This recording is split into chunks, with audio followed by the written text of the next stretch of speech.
iPhone baru selalu merupakan ponsel yang paling dinanti tahun ini.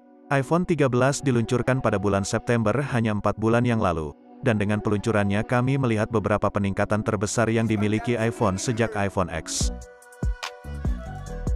Sekarang saatnya untuk iPhone 14 dan meskipun sepertinya iPhone 13 baru saja diluncurkan kemarin, kita sudah mendapatkan banyak informasi tentang iPhone 14, dari bocoran hingga render, ada banyak hal yang perlu diulas tentang kecantikan yang akan datang ini. Jadi tanpa basa-basi lagi, mari selami lebih dalam.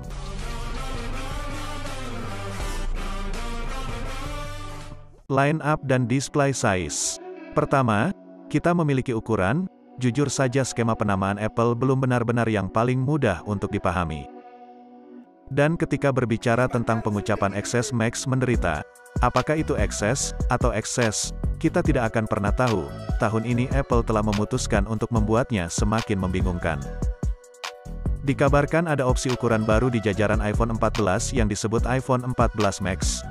Itu akan menjadi ukuran layar yang sama dengan iPhone 14 Pro Max, tetapi tanpa kemampuan Pro. Yang satu ini adalah untuk orang-orang yang menginginkan ukuran tampilan yang lebih besar dari versi Pro, tetapi tidak mau mengeluarkan tambahan $200 hingga $300 untuk itu. iPhone 14 akan memiliki perangkat keras yang lebih rendah.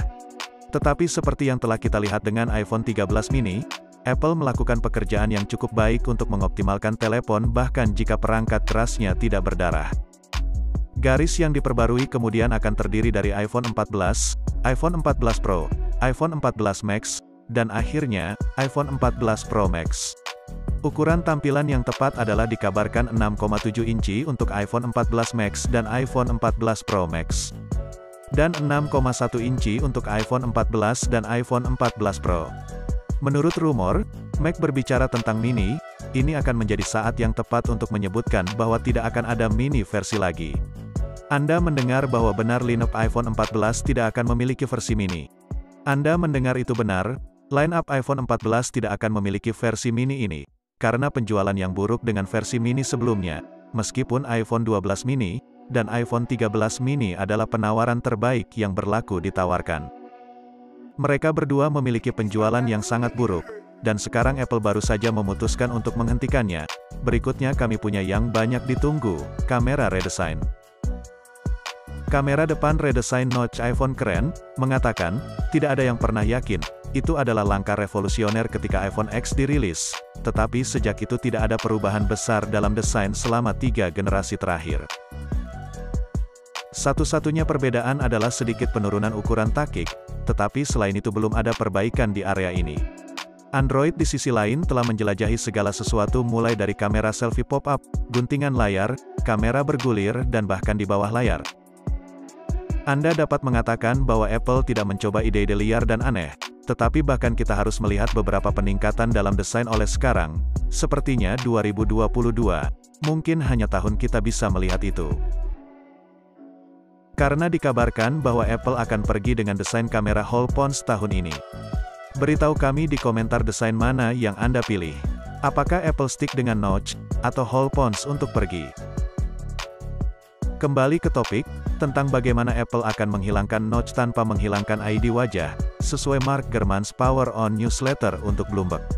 Apple sedang berupaya meningkatkan ID wajah sehingga sensor dapat ditempatkan di bawah layar. Sedangkan untuk kamera yang masih akan menjadi potongan layar. Karena jujur saja, yang di bawah layar menawarkan penurunan kualitas kamera dan teknologi tidak cukup matang untuk ponsel arus utama saat ini.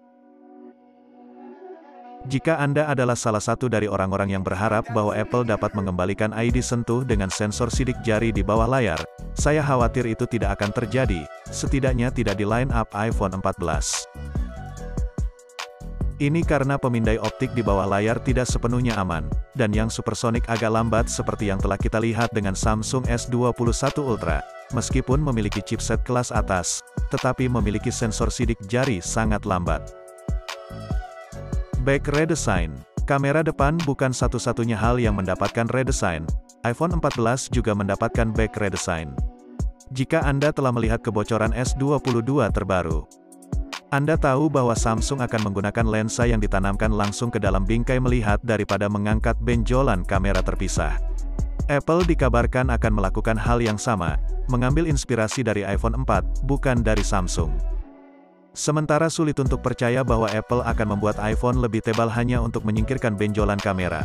Yang mungkin terjadi adalah bahwa Apple hanya akan menambahkan lensa secara langsung untuk sedikit mengurangi kamera yang menonjol dari belakang. Secara pribadi, saya akan senang jika akhirnya terlihat seperti iPhone 4. Namun jika seperti kebocoran Samsung itu sulit dilewati, mungkin desain akan tumbuh setelah saya menggunakannya. Tetapi untuk saat ini saya berharap Apple tidak mencoba pendekatan Samsung. Titanium casing. Mari kita bicara tentang bodi, sebelum kita sampai ke internal. iPhone 14 baru, setidaknya model Pro akan datang dengan titanium casing. Apple sudah di depan persaingan dalam hal membangun kualitas dan menggunakan stainless steel sementara yang lain masih pada bingkai aluminium. Lompatan menuju pengecoran titanium adalah lompatan besar, dan meskipun menawarkan sedikit perlindungan, itu juga akan meningkatkan harga. Sekarang saya tahu apa yang Anda pikirkan tentang, apakah titanium akan membantu dalam pembuangan panas, dan jawabannya adalah tidak, pengecoran titanium hanya ada untuk meningkatkan perlindungan dan mengurangi berat. Sesuatu yang sangat dibutuhkan oleh model Pro untuk pembuangan panas. Apple dikatakan menguji ruang pendingin uap. Ruang pendingin uap sejauh ini terbatas pada ponsel gaming atau ponsel kelas atas, sementara Apple memeriksa kotak chipset kelas atas. Mereka tidak benar-benar membutuhkan ruang pendingin uap karena seri chipset Bionic memiliki optimasi terbaik di industri, dan Apple tidak pernah menghadapi masalah overheating atau pelambatan termal. Pengenalan sistem pendingin ruang uap berarti bahwa tahun ini kita akan melihat peningkatan yang signifikan dalam kekuatan pemrosesan dari chipset Bionic A16. Apple selalu memiliki kinerja yang lebih baik dalam hal kekuatan pemrosesan mentah, tetapi sedikit tertinggal dalam waktu peluncuran aplikasi. Tahun ini kita mungkin melihat Apple akhirnya mengejar Android. Mari kita tunggu dan lihat bagaimana kelanjutannya. Internal. Dengan desain dan bodi selesai, saatnya untuk melompat ke internal. iPhone 14 akan datang dengan A16 Bionic. Sekarang ada dua kemungkinan dan keduanya memiliki sumber yang kredibel. Saya akan memberitahu Anda yang mana yang saya condongkan setelah saya memberitahu Anda terlebih dahulu. Yang pertama adalah Bionic A16 didasarkan pada proses pembuatan chip 4 nanometer. Yang mungkin Anda berpikir itu jelas apa yang akan terjadi karena itulah yang coba dilakukan oleh setiap produsen. Ini pertama kali diklaim oleh Digiteam dan apa yang dipikirkan semua orang akan terjadi kemungkinan. Selanjutnya dan sayangnya yang lebih mungkin adalah kita akan melihat chip 5 nanometer untuk tahun ketiga berturut-turut dari Apple. Berita ini berasal dari laporan oleh TSMC sendiri. Menurut laporan chip baru akan menjadi yang 5 nanometer tetapi dengan proses pembangunan yang lebih efisien. Laporan tersebut mengklaim beberapa peningkatan kinerja. Namun peningkatan ini tidak akan banyak diterjemahkan ke dalam kinerja iPhone karena Apple sudah menggunakannya. Apa artinya ini A16 mungkin tidak benar-benar sekuat yang kami pikir. Kami hanya harus menunggu dan melihat apa yang terjadi di departemen ini karena belum ada yang pasti. Saya ingin melihat chip yang lebih kecil dengan kinerja yang lebih baik. Baterai. Akhirnya, kami mendapatkan bagian terpenting dari iPhone. Baterai dan iPhone yang pernah perkasa. Menurut laporan TSMC, chip baru seharusnya 10 lebih kuat dibandingkan dengan sebelumnya chip iPhone 13. Ini mungkin tidak terdengar seperti masalah besar, tetapi perlu diingat bahwa Apple pada dasarnya telah meledakkan setiap merek lain dari air dengan masa pakai baterainya. Peningkatan 10% dalam masa pakai baterai berarti Anda tidak perlu khawatir tentang baterai lagi. Sejujurnya, Apple telah dicapai dengan Bionic A15. New Camera System. Bergerak pada waktunya untuk kamera Apple. Dilaporkan telah bekerja pada sistem kamera baru. Menurut rumor Mac, kami mengharapkan perbaikan pada lensa ultra lebar dan ada kemungkinan iPhone 14 bisa mendapatkan lensa periskop yang memungkinkan zoom optik lebih besar.